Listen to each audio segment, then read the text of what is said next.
Bienvenido a Tank Stories, una edición especial del Tankformativo en donde te platicamos historias fregonas de casos virales, diferentes y que han hecho historia en el mundo. Espero que lo disfruten mucho y como siempre, muchas gracias por escucharme. Vamos con la historia de hoy. Hoy les voy a contar la historia de Robert Philip Hansen, un espía de la Unión Soviética y Rusia que trabajaba en el FBI, pero básicamente más bien, no es un espía ruso que trabajaba en el FBI, más bien era un gringo que se metió a trabajar al FBI y estando en el FBI se convirtió en un espía para la Unión Soviética y Rusia. Nació el 18 de abril en Chicago, Illinois, creció en una familia católica estricta y asistió a escuelas católicas. Se graduó de la Universidad de Knox en 1966 con la licenciatura en química y luego se interesó por la contrainteligencia y obtuvo un MBA en la Universidad de Northwestern. En 1976 entró al FBI, inicialmente trabajando en la división de contrainteligencia. Su trabajo incluía la vigilancia de espías soviéticos y la protección de secretos estadounidenses. Toda la gente lo escribía como una persona seria, tranquila, introvertida, era un católico fiel, tenía una familia de 6 hijos, era muy tranquilo y no hablaba con muchas personas, simplemente iba a trabajar y regresaba a su casa. No llamaba la atención de nadie.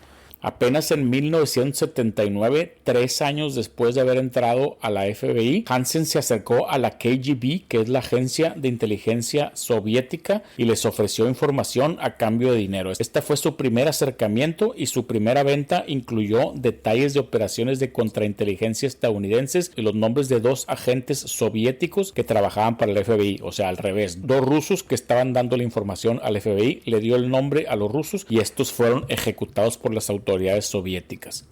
La motivación de Hansen para ser espía nunca estuvo clara, aunque se sugirió que pudo haber sido por dinero, algún tipo de resentimiento hacia el FBI o la emoción del engaño o algo de reconocimiento. Sin embargo, pues era muy secreto lo que hacía, pero el reconocimiento se lo daba la gente de Rusia. A lo largo de toda su carrera, Hansen ofreció información crítica sobre operaciones de inteligencia, nombres de agentes dobles y tecnología de espionaje estadounidense. Uno de sus actos más dañinos fue la entrega de un manual de espionaje que incluía detalles sobre cómo Estados Unidos manejaba a sus espías en la Unión Soviética. Como les dije, sobre estos 2 que entregó y los acabaron ejecutando. A lo largo de sus más de 20 años como espía, también reveló la existencia de un túnel secreto bajo la embajada soviética en Washington, construido por el FBI para escuchar las comunicaciones soviéticas. Filtró detalles de la tecnología avanzada de vigilancia y estrategia de contrainteligencia, lo que permitió a los soviéticos y luego a los rusos evitar ser detectados. Dañó la reputación del FBI y generó una crisis interna que llevó a una revisión exhaustiva de sus protocolos de seguridad. Se estima que Hansen recibió más de 1.4 millones de dólares en efectivo y joyas durante su tiempo como espía, una cifra que era relativamente baja en comparación con todo el nivel de daño que había causado.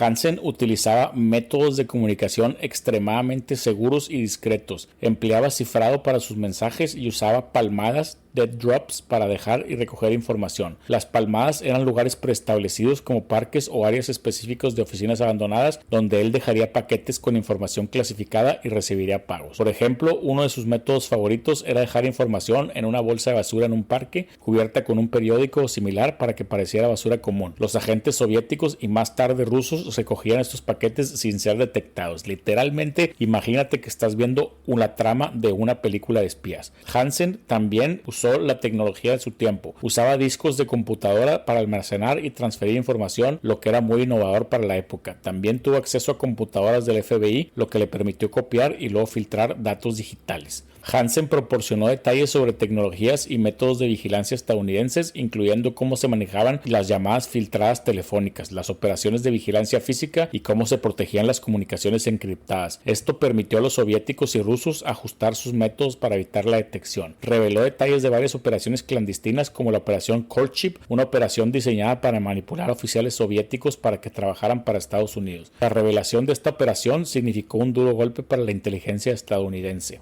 Mucho del dinero que recibía Hansen nunca fue usado de manera extravagante, mucho de él fue depositado en cuentas bancarias o invertido de manera conservadora. Aunque el dinero sí era un incentivo, se cree que Hansen también estaba motivado por el resentimiento hacia el FBI, por no reconocer su valía y por las dificultades financieras personales. Su personalidad introvertida y su necesidad de validación podrían haber jugado un papel psicológico significativo. Realmente, como les dije anteriormente, nunca entendieron bien cuál era la motivación de Hansen o por qué se vino a meter meter en este tema de ser un espía para los rusos. Con el tiempo se volvió descuidado, accediendo a archivos de seguridad a los que no tenía necesidad de acceder laboralmente, y además dejó una huella digital cuando intentó acceder a información clasificada desde su computadora personal. A finales de los 90, el FBI comenzó a sospechar que había un topo metido en sus filas, especialmente después de que varias operaciones de inteligencia fueran comprometidas. Inicialmente, la atención se centró en otro agente, Brian Kelly, pero pronto quedó claro que alguien más estaba detrás de las filtraciones. En el año 2000, el FBI pagó $7 millones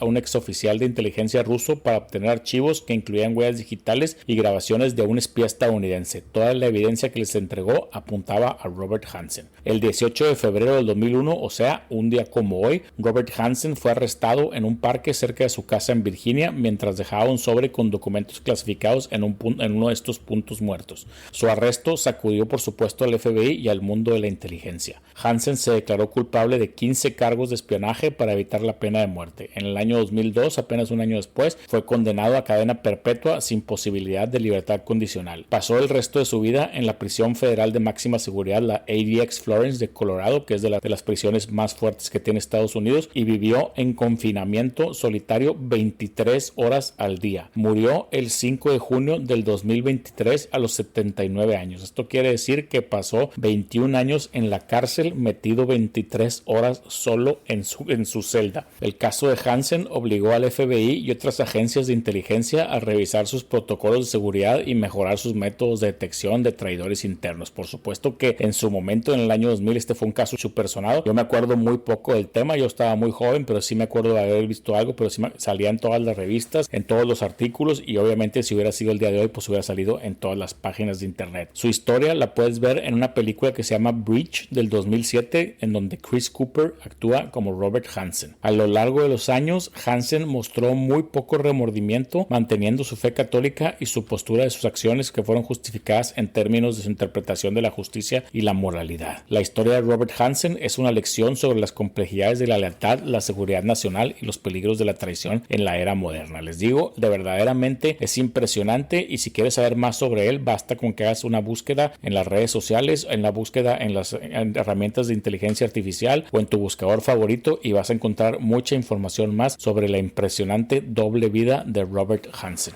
Nos vemos en el siguiente episodio de Tank Stories este sábado con la historia de Chespirito. Muchas gracias por escucharnos en esta edición de hoy de Tank Stories. Como siempre, muchas gracias por compartirlo, y si quieren sugerirme alguna historia para contar, me la pueden sugerir en mis redes de Tank Formativo.